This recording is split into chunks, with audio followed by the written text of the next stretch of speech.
Ibu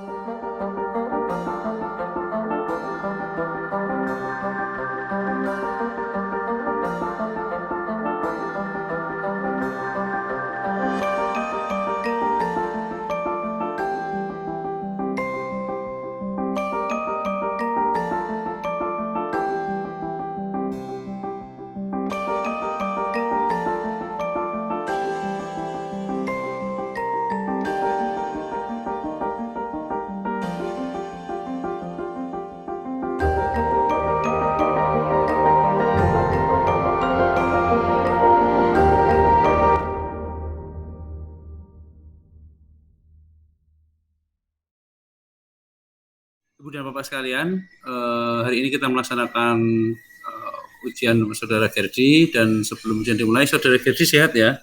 Sehat, alhamdulillah Pak. Siap ya, oke. Siap. Baik. Jadi nanti prosedurnya Mas Gerdi menampilkan apa yang hasil karyanya 10-15 menit saja, singkat saja. Oke. Lalu kemudian Bu Penguji Utama, baru Pak Agung dan saya. Itu ya. Baik. Oke, waktu dan tempat dipersilakan untuk men-share apa yang mau ditampilkan. Silakan. Oke, siap. Terima kasih Pak Puji, dan langsung saya mulai aja ya untuk hasil penelitiannya.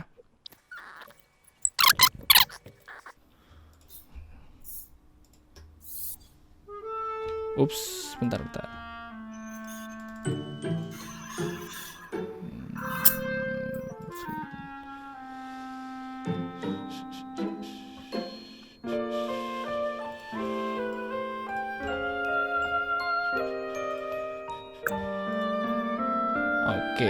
Oke. Sebelumnya assalamualaikum warahmatullahi wabarakatuh.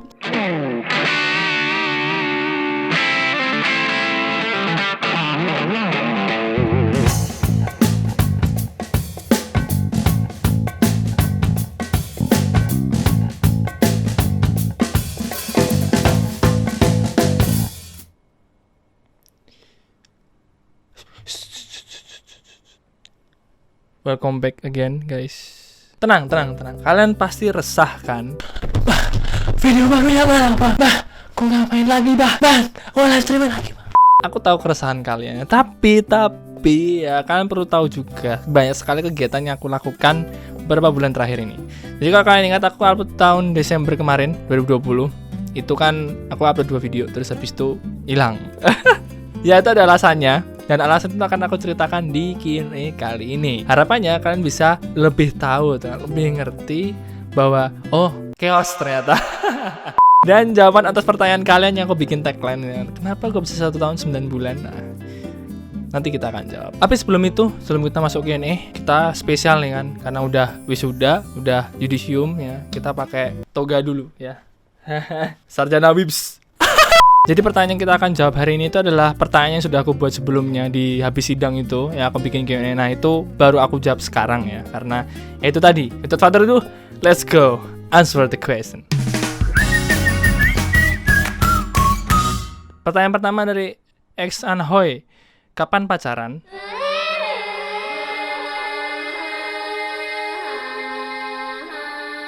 Random aja coba, kita. Ayo. Kita coba random. Halunya nanti dulu ya. Berikutnya dari Yat Adnan, mau diarwe revisi wak. Berikutnya dari Rosyad Ridho, gawe jasa fotografi yuk. Mumpung ada yang tanya nih, jadi kalau kalian belum tahu, aku punya jasa fotografi juga, namanya Rene Creative Work. Di sana aku buka jasa fotografi, videografi, dan pembuatan media pembelajaran. Nah, kalau kalian tertarik, kalian bisa cek IG di bawah ini. Nah, follow aja. Nanti kalau barangkali kalian butuh untuk jasa fotografi dan videografi, bisa kontak Aing. Dari Arsya DT.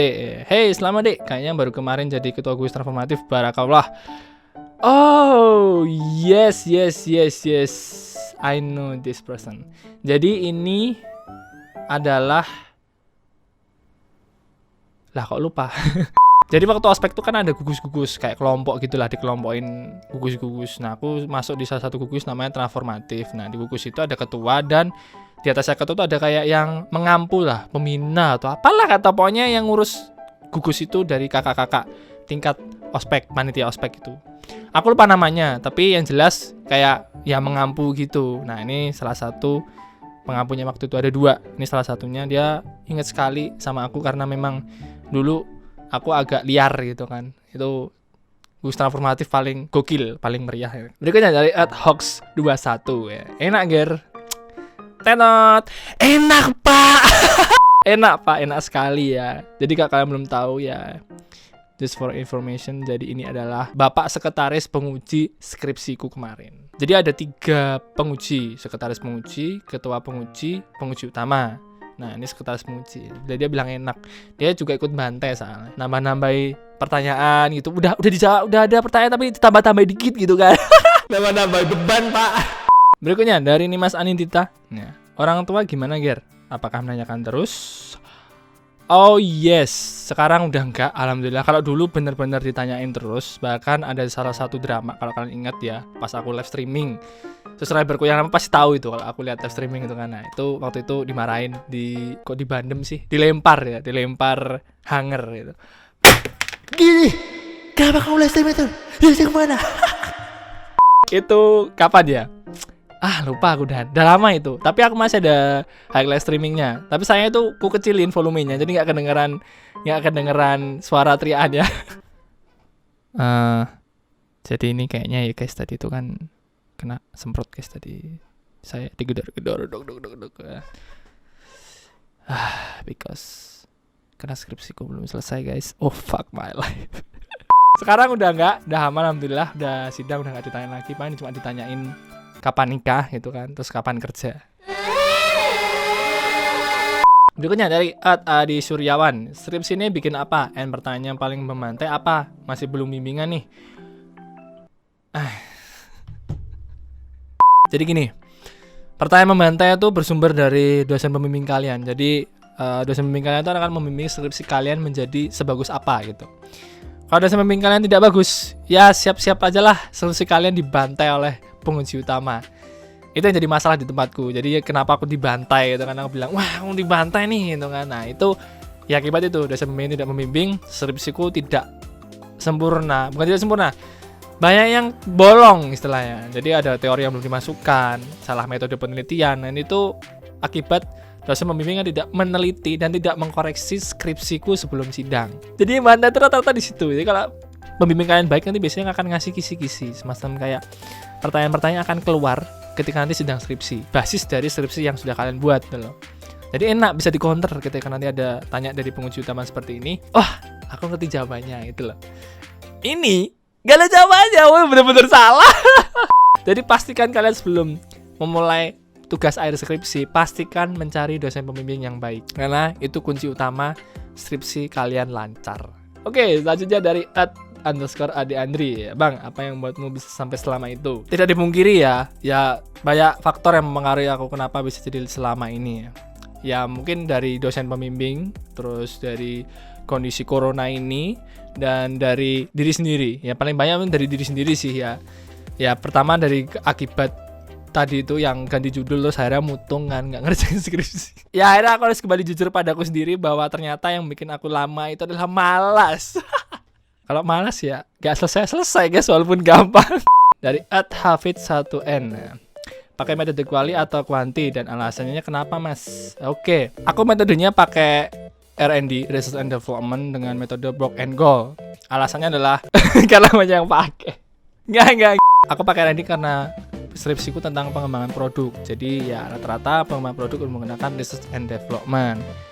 Yang pakai Block and Goal bisa rata-rata. Terus tadi ditambahi dengan metode penelitian lain di dalamnya. Misalnya seperti aku menggunakan Router Sutopo untuk pengembangan multimedianya. Jadi Block and Goal itu cuma urutan metode penelitiannya. Nanti pas pengembangan medianya itu ada metode pengembangan lagi. Kalau aku kayak gitu. Tapi nggak tahu kalau di universitas lain kayak gimana. Salah beda-beda.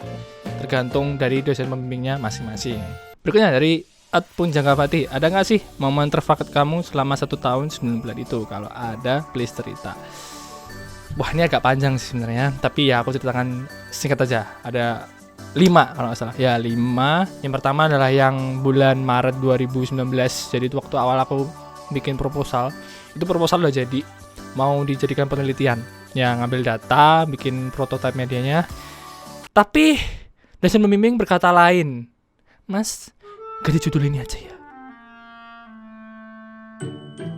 Padahal itu yang aku buat tadi itu udah sampai bab 1, bab 2, bab 3 tinggal penelitian. Suruh ganti judul dengan enaknya. Terus setelah itu ya kalian harusnya tahu, pasti jelas mutung kan? Ya jelas itu ya. Kalian pasti sudah bisa melihat wajah Gary Julian yang sudah kecewa gitu. Terus yang kedua adalah karena mutung tadi aku ikut project. Ya nggak dibilang chaos sih, tapi itu cukup chaos karena harus membagi waktu antara mengerjakan skripsi dan project. Jadi itu projectnya di Kalimantan dan aku akan bikin videonya karena udah ada footage-nya, cuman belum diedit. Ceritanya kayak gimana nanti akan aku bahas di sana. Jadi itu ada project di Kalimantan Timur itu dan itu bagi waktunya susah. Ya dapat duit tapi skripsinya agak terlantar gitu. Dan itu jadi biang kerok, dimarah-marahin terus. Nah, terus yang ketiga adalah, ya tau sendiri ya, kemarin 2020 Corona Maret itu padahal udah mau siap ngambil data, udah jadi proposal ya, bisa ambil data, udah ACC, Corona.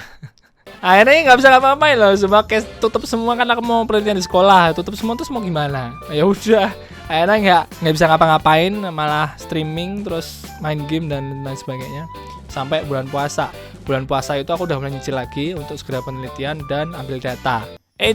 Maaf guys, aku kelupaan ngasih satu drama terkait HDD rusak di Maret 2020 kemarin. Dan ini kejadiannya malah yang paling epic. Soalnya HDD itu ada skripsi dan aktif project yang tidak terbackup sama sekali ke cloud system. Kalian bisa cek kronologi singkatnya di video ini.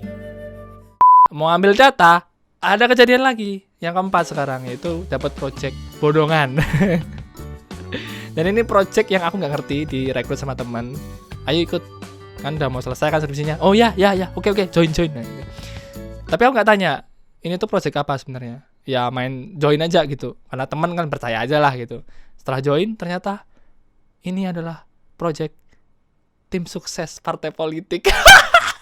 What? Aku gak expect bakal masuk terjun ke dunia politik kayak gitu. Jadi kerja di situ kayak tim cyber, kita bikin campaign kampanye tentang politik, tentang calon pasangan yang akan maju di bupati. Nah, bupatinya bupati daerah mana lah, kalian harus bisa lihat di videoku sebelumnya yang recap 2020. Nah, di situ aku ada reveal dikit gambar footage aku lagi take video calonnya itu. Nah, cek aja sendiri, nanti kalian tahu. Nah, itu ternyata long story short, itu gak dibayar.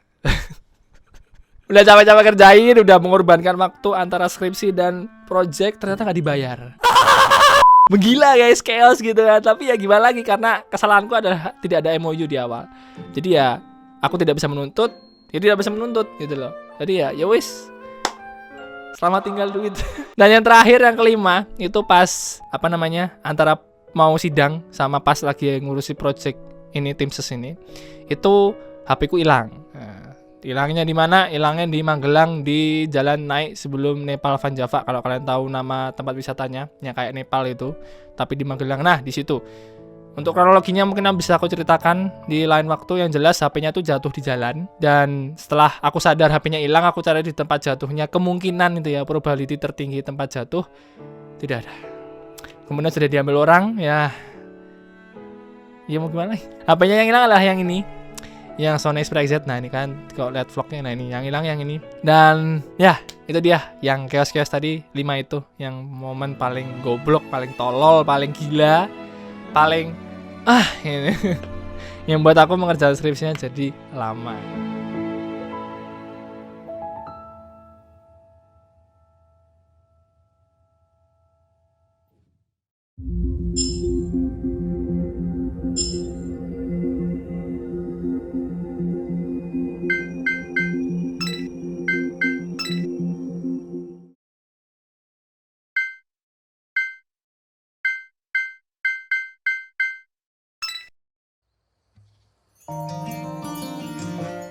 Itu dia Q&A aftermath skripsi. Kalian bisa lihat kondisinya seperti apa. Bener-bener ya sangat chaos lah pokoknya. Dan maaf banget baru bisa update video sekarang, karena kemarin juga masih banyak kegiatan. Aku masih harus ngurus judisium, masih ngurus wisuda, masih harus cari kerja juga. Jadi ya baru bisa update sekarang. Bahkan aku sampai dicariin sama subscriberku sendiri aja. Anyway, ada beberapa update di Gary Julian Channel. Yang pertama, aku sudah mulai live streaming game lagi, tapi kali ini tidak di YouTube. Namun aku pindah ke twitch.tv/TrinaStage.